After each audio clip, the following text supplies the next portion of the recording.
Every day, somewhere, something is going on, but people don't know what's happening. Despite our availability to connect with people at a moment's notice, we don't always know what's happening in the world.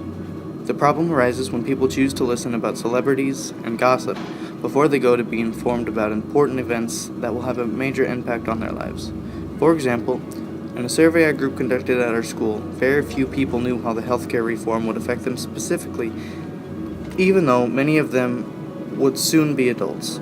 However, almost all of them knew about Kanye West and Kim Kardashian's new child.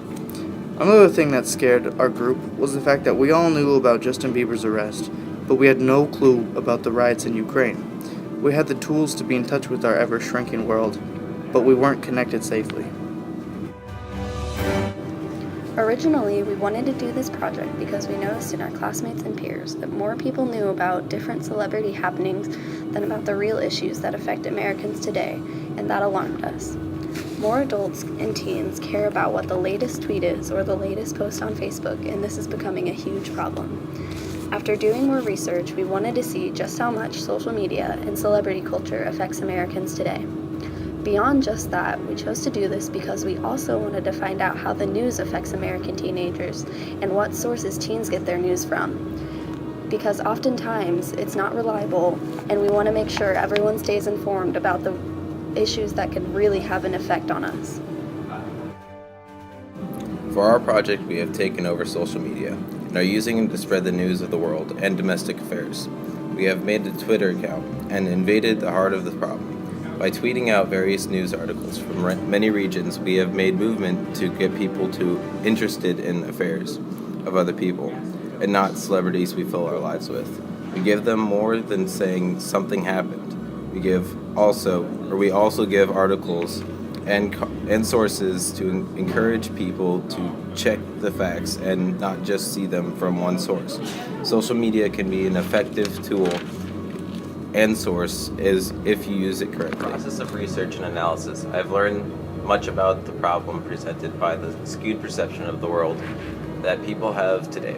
In my research, I have learned that the roots of this problem is our culture. The culture we have built for ourselves is ripping our attention away from the issues occurring in the world on a world scale and even in our nation.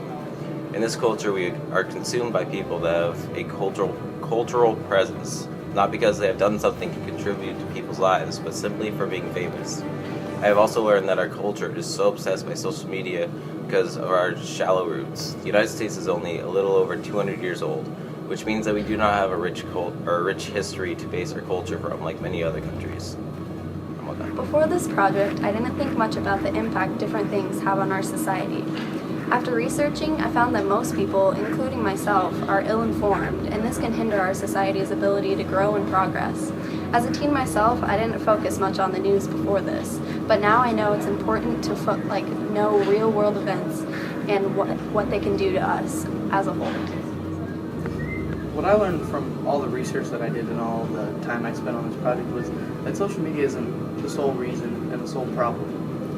It can be used for good. Like in Syria, when the Syrian crisis started, we didn't know what was going on, but because the people there were tweeting and pictures and saying that they needed help, we could send and we could realize that something bad was going on. So the social media, at least for me, was not the reasoning behind all this pursuit of perception. What the problem was the fact that we were listening to other things and we weren't backing up our research.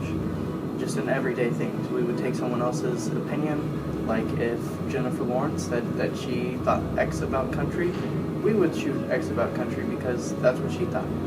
But because of this project, I saw myself watching more and more news and just questioning everything in general and checking more than one source, more than one news station to make sure that the story was consistent and they weren't just playing it off for money or fame.